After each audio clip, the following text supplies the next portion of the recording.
Kasi ano siya very affordable. Tapos maganda yung lot. Tapos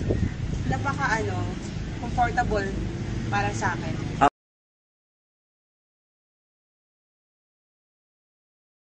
Dito, gusto ko siya kasi napakalinis. Napaka-fresh ng air, tsaka ang lapit lang kahit saan ka punta.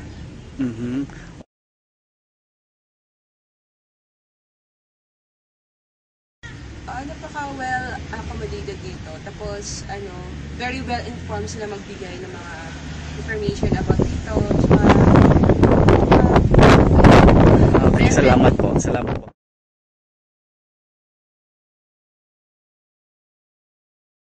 Advice ko lang sa kanila, piliin nila yung Lancaster. Kasi napakamura, tapos napakaganda. Tsaka worth it talaga yung pera.